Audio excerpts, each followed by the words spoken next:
Welcome back to another Birmingham Racecourse Casino starting lineup. Along with Kip Keefer, I'm Tony Kurre. Welcome to the fantastic Saturday. 4 weeks, baby. 4 weeks till college football kicks off. We love that because we are on right before that ABC SEC game of the week. It is a fantastic SEC matchup every single Saturday right at 11 o'clock. You must watch us right before that. And, of course, games at 2:30 and 6:30. We got 4 more weeks to go, but we got a lot to get into because this man right here just came back from Tampa St. Pete.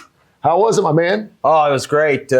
Media days, football media days in the SEC, a special 4 days in Tampa at the JW Marriott. Got to hear from all 16 coaches, had opportunities to ask questions, which was great. Nice. And I really liked this. Folks maybe don't appreciate how it's set up.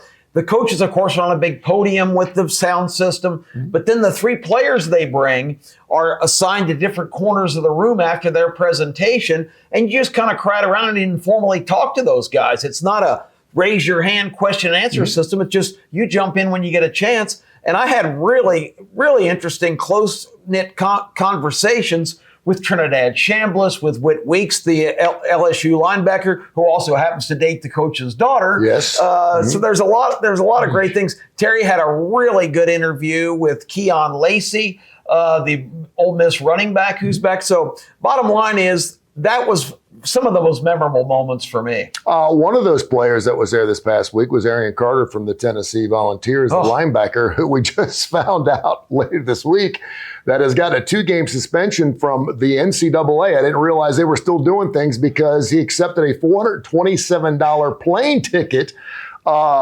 I thought the Wild West was the Wild West. Evidently, you can have your uncle, you can have your son, you can be my agent, but you cannot sign up with a registered National Football League agent. It's not that way with the NBA and basketball, but in college football, that's the rule. You can't do that, despite the fact that they were going to put him out the entire year. Then they went down to 3 games, now down to 2. So it looks like maybe the NCAA's got themselves another lawsuit on it. On my radio show on Saturday, Game Time, on here in Birmingham from 8 to 10 on this morning, I talked about this issue at length because it is so ridiculous, Tony, in this era where everything goes, tampering, paying for everything. Millions of dollars. This is a $400 plane ticket. The NCAA, I think when they go home at night, they're in one of those Fred Flintstone cars and they're using their bare feet to project themselves forward. It is time for the NCAA headquarters in Indianapolis to come to the ground, just like they do at old hotels in Las Vegas.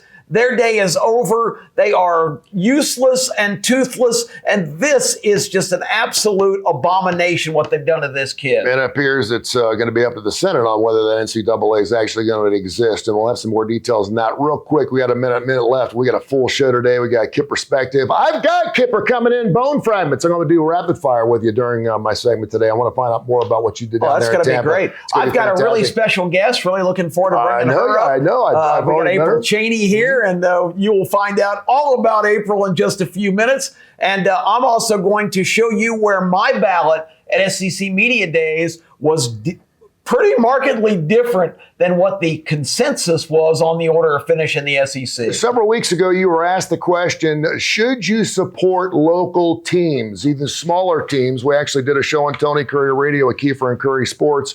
The Stallions, after 5 seasons, got the plug pulled on them on Thursday. What's your thoughts on that? You know, it almost happened last year. They dodged the bullet at the last moment. I've been saying consistently they're still vulnerable. They had to have a better season and more attendance. It was subpar in both those areas. No local ownership. They were primed to have this happen to them. And it's too bad because a lot of people really invested a lot of time and effort in trying to support that team that we know well. 3 championships and AJ McCarron looking for a brand new head coaching gig. This is the starting lineup.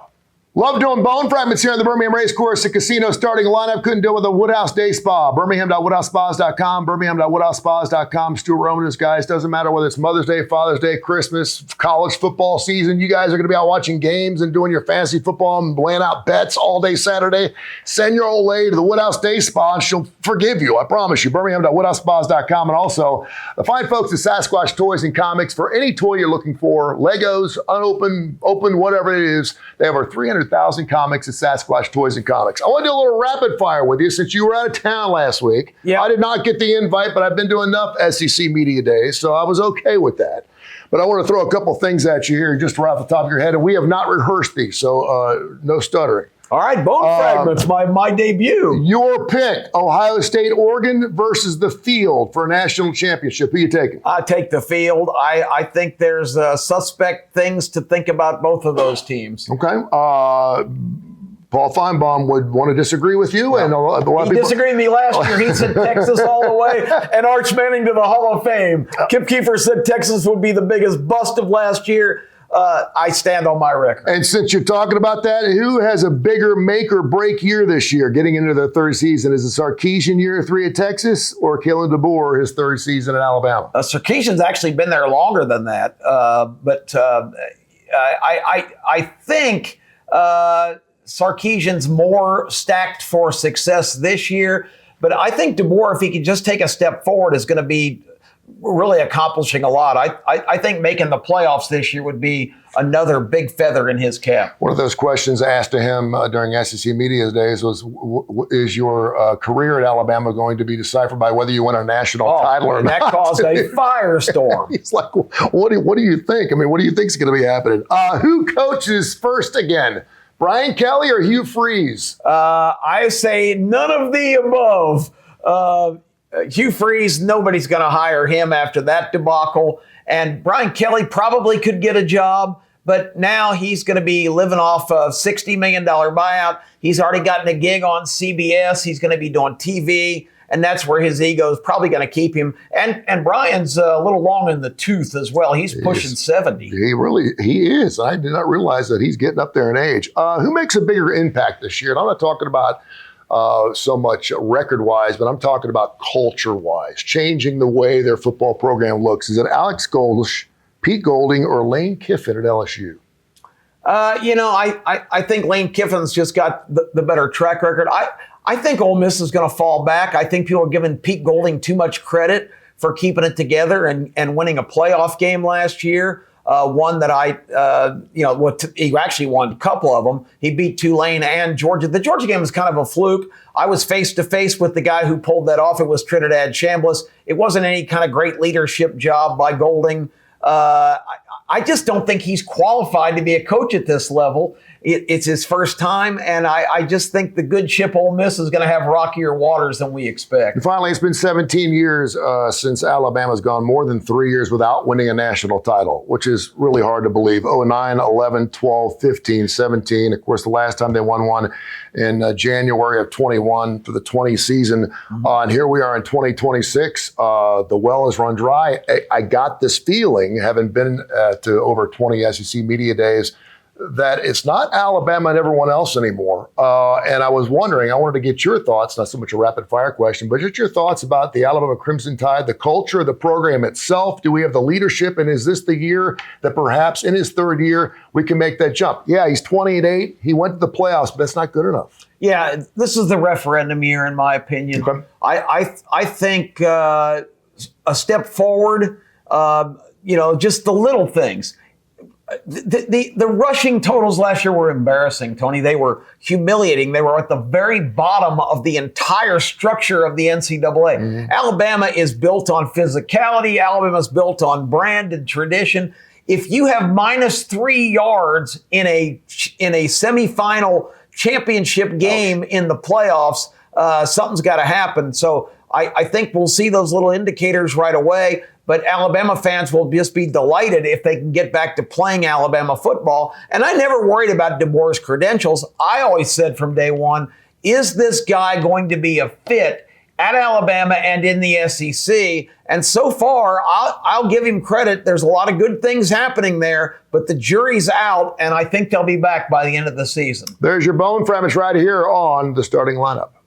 Welcome back, everybody. The starting lineup. And the studio today is a certain energy here, a certain optimism, and a bright light. And Oh, it's April Cheney. That's what is going on. It's got a name. April, welcome. You are in the starting lineup. Welcome to ABC 3340 in the starting lineup. Thank you for having me. I'm excited to be here. Well, we're excited to have you. April, everybody might be wondering exactly what the angle of our discussion is going to be, but we were just chatting a moment ago.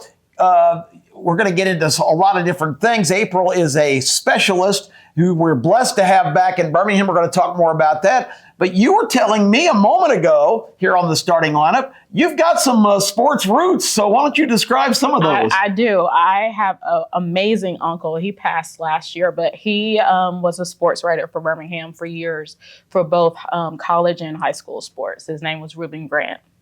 And I remember him fondly. A tremendous writer. I did not know he had passed, so my great condolences to you and your family. But he's in the Alabama Sports Hall of Fame. He is. He was one of the first editors at Alabama back in the day. So it's gone on in history with us. I got to attend both two schools. I went to Auburn and UAB. I graduated from journalism from UAB back in 2002 and got on a ship on vacation to California and stayed. So after 22 years, I'm back. I was on vacation for 22 years in Los Angeles. Well, so you got all these Alabama ties, but you have come back to us from quite an exotic location. Yeah. You had set up shop, literally, out in Los Angeles, California. Tell everybody what your expertise is, what you do. And tell us about your life in California. Well, I've been in beauty since I was 16. I worked at the old stores back in the day in Birmingham, Parisians, McRae's. So I've been in cosmetics in those stores back in the 1900s.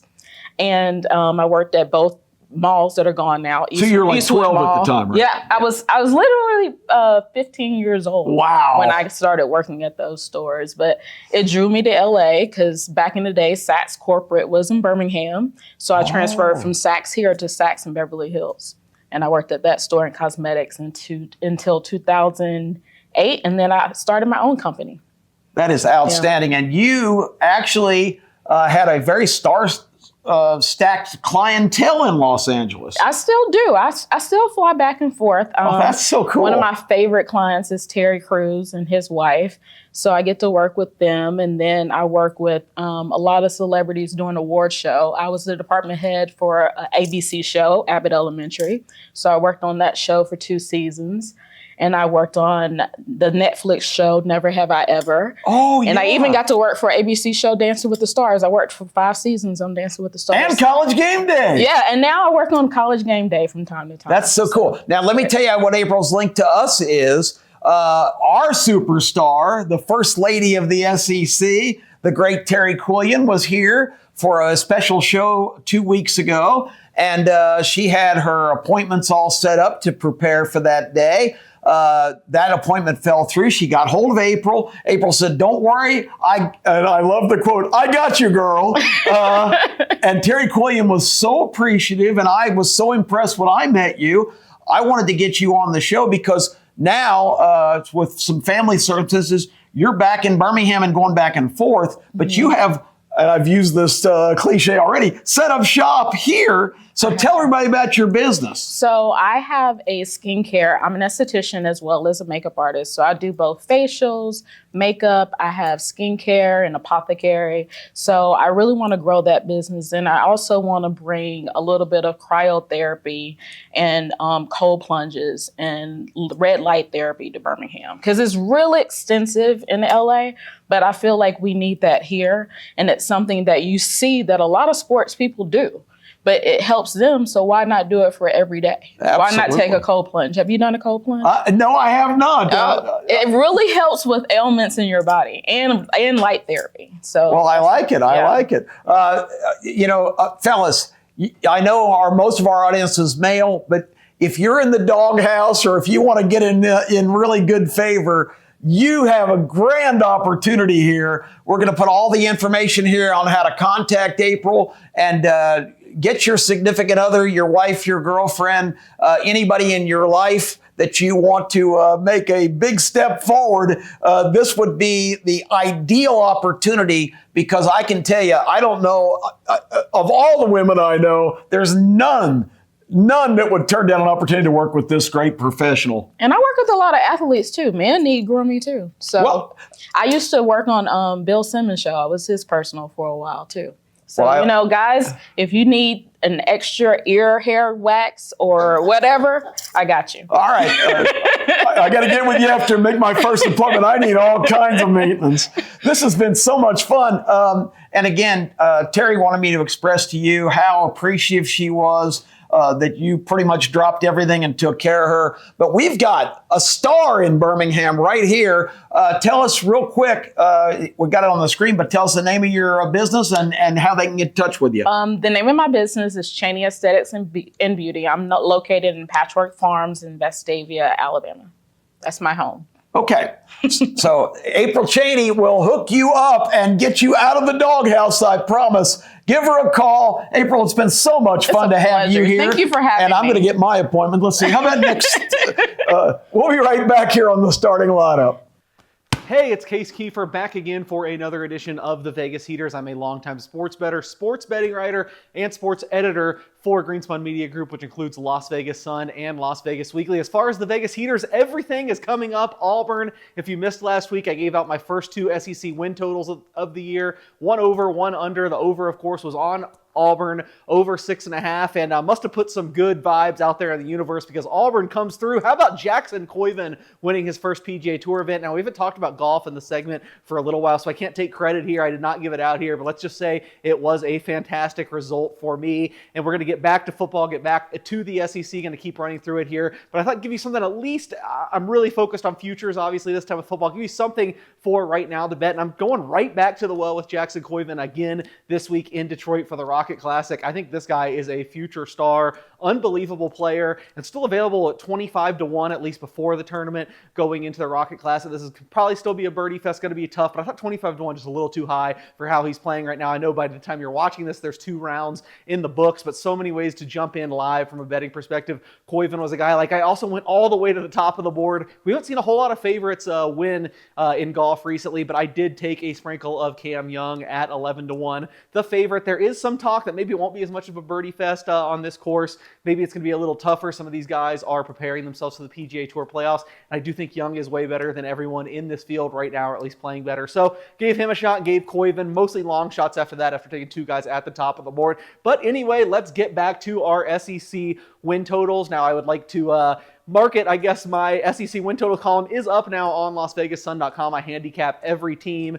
Last year, one of my better conferences, 5-2 on win totals. And if you remember last year, I've been complaining about it ever since. Pretty bad year futures-wise for me in college football. The worst I can remember since I have been doing this seriously. However, the SEC turned out pretty well. Went 5-2, like I said. I gave out 7 plays again. I handicap all of them, but made 7 plays, gave out 7 plays in that column. Hope you'll check it out. Already gave out 2 here, that Auburn over, that Missouri under. I've got 3 more I'm going to share today, and if there's a common theme, one that links these together, I think these are ones that surprise people, at least who I've talked to or done some radio spots so far. People say, "Are you sure about that?" Because people like 2 of these teams, and they don't necessarily like one, so I've got 2 unders and 1 over, and yes, that is by design, because honestly, in win totals, I say this year after year, I am betting more unders. You sit down and you do the math, there's simply a little bit more value on the unders than the overs, and since I'm doing this from an analytical perspective, more with the spreadsheet, with the math, it makes sense that I'm going to be on more unders. What is the reason for that? Well, of course, because people want to bet the over. They want to be optimistic, and then sportsbooks keep raising the prices. So then you do the math. There's more wins that can actually come through. So the under is always a good first place to look. And I have 2 unders on teams that I think most people think are going to be contenders in the SEC this year, but I am going to pump the brakes, and we are going to start in Texas. Nope, not in Austin, but in College Station. I am really down on Texas A&M. Give me under 8.5. I got this at about -110. However, this one has been popular. I have seen some some movement towards the under, so some sharp bettors on my side. Still anything around the minus 110 I think is good. I just think they lost what made last year's team special. Well, 3 things. First, they had an easy schedule. They capitalized on it. Congratulations. Schedule gets tougher this year. 2, I think Marcel Reed is a extremely flawed quarterback. However, had a great offensive coordinator in Colin Klein to kind of scheme, devise some things up for him. Colin Klein is off to Kansas State. 3, they had a great offensive line. Trey Zune, who I've been watching at training camp, might start for the Raiders this year. SEC Offensive Lineman of the Year with Caden Proctor last year. He's gone along with 3 other starters. I just think there's a lot of red flags on this team. Give me under 8.5. Another under 8.5. Now, this is 7.5 a lot of places. However, you have to pay like 7.5 plus 120. There's an 8.5 minus 150 at probably the biggest sports book in America, Hit and Hand. I had no free shout outs. Not going to say what it is, but you can probably figure it out. I would pay up. Usually I have about 70 cents in between. It might have been like plus 140. I still think it's wise with the skewing of distributions, not to get too technical, but this team's going to fall right there in the middle. So I would pay the big price to go under 8.5 on the Ole Miss Rebels. Yeah, I know they're coming off the best season in school history. They have Chambliss back. They have Lacey back. However, I don't think the defense was great last year, and I think the offense will regress without Lane Kiffin. Yes, we already saw them without Lane Kiffin. We haven't seen them without Charlie Weiss Jr. on top of that, who was helping through the playoffs. I think they got a bump with Joe Golding. I don't trust Joe Golding long term, and I just love these teams that are coming off historic years. Betting against them the next year, it is so hard to have everything go right 2 years in a row. Now, of course, this doesn't always work. I think Indiana, the defending national champions, are a good example. They came off a historic season 2 years ago. What do? They go win the national championship. I don't think Ole Miss is going to follow that. I'm down on Ole Miss, so under 8.5 Ole Miss, under 8.5 Texas A&M. As far as a team I'm going over on, I hated this team last year. My biggest win total bet in the SEC was under on South Carolina, but I am flipping the script over 6.5 plus 120 on South Carolina. I think stock is just a little bit too down on Shane Beamer and Lenoris Sellers. I've heard them trashed up and down. When at this time last year we were singing their praises, I think they are going to be a tough out. They have kind of a middle of the road schedule as far as SEC, but I looked at it. I feel like there's some spots where they can get it. I think they might have hit on some of the linemen in the transfer portal. A lot of questions, but I will take that big plus money with South Carolina over. So South Carolina over, Texas A&M under, Ole Miss under. That's 3 more SEC win totals for you as part of the Vegas Heaters. Let's see what the rest of the guys have to wrap up the starting lineup. Well, it's time to talk about SEC Media Days from my perspective. One of the real cool things as being a credentialed member of that gang is to go down there and you get the opportunity to cast your ballot for all the preseason awards, the All-SEC team, the players, and also the predicted order of finish for the SEC football season. I happily filled in my ballot and submitted it, and I was kind of struck a little bit by the differences of where I've got some of the teams as opposed to the consensus group of where people end up getting ranked. So I thought we would spend a few minutes talking about that and letting you know why I'm higher on some teams and not so high on some other ones that got some pretty lofty endorsements from my media peers. Let's start at the top. We are in lockstep agreement. I have Georgia winning the SEC, as did the overwhelming majority of the media members at SEC Media Days. So Georgia number 1, we are in agreement. The number 2 spot, they have the Texas Longhorns.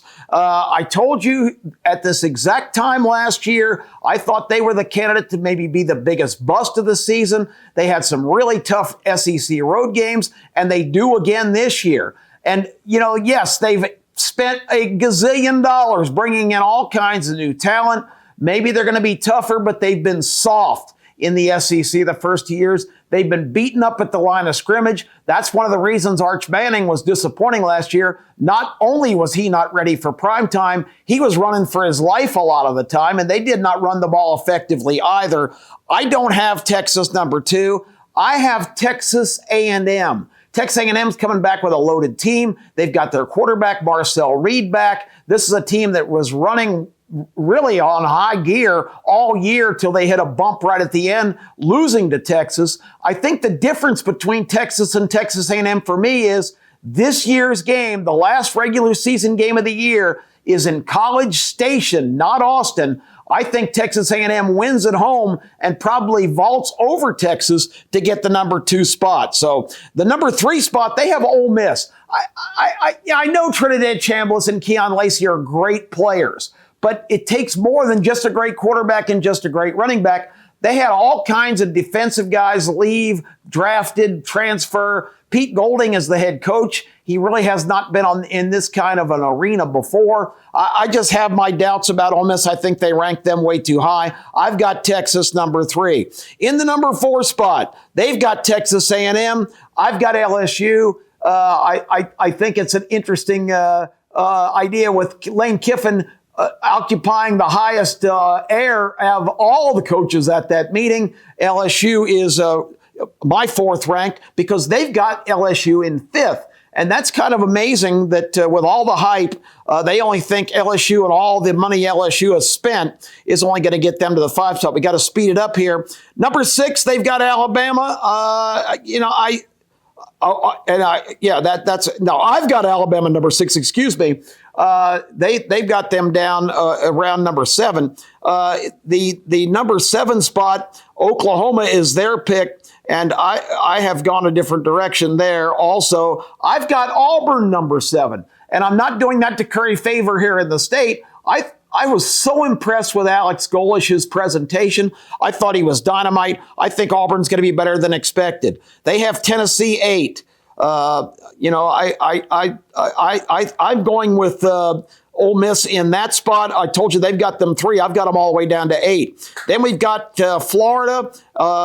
There's their next pick. I've got Tennessee in that spot. We've got Missouri, and they've got number 10. I've got Florida there. It's kind of just flip-flop from this point. South Carolina, we both agree. Number 11. And in the number 12 spot, they've got Auburn, which I think is way, way too low for the things I just mentioned. I like Auburn's roster and their coach.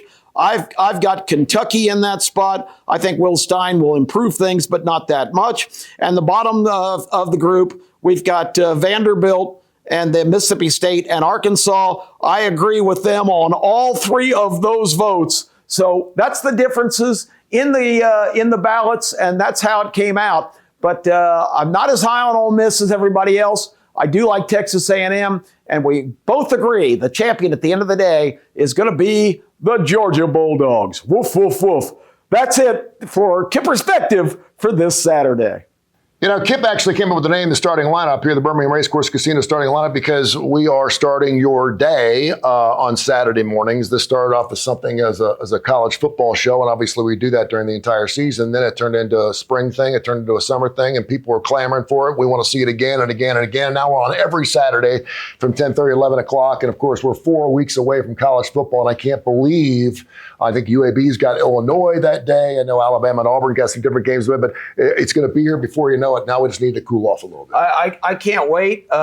There's some great games in the first 3 weeks of the season and some good ones right off the bat. Lane Kiffin's debut, looking across the sidelines to Dabo Swinney. How about that? We found out last year that the Death Valley in Clemson was not Death Valley for LSU. They managed to win that game. Brian Kelly didn't win many more. He was fired in week 8. Dabo is back going to LSU, which I believe is the real Death Valley. I know you've got some ties to Clemson, but I'm excited about that one right off the bat. It's my boy's last year. He'll be a senior this year, and I'm hoping he gets to have one really good football season. And something tells me Dabo's won 2 titles. He's won the ACC 9 times. This is a guy that's a Hall of Famer. He's a great coach. We know where his heart is, and I can't believe that he's not going to have something to say about this college football season. He may not want to be playing with the NIL crap and the transfer portal and everything else, but he is a great coach and a great recruiter, and I think he's going to get something done. I think it was good that he got rid of some of those players he had on the roster. Well, these are the lowest expectations he's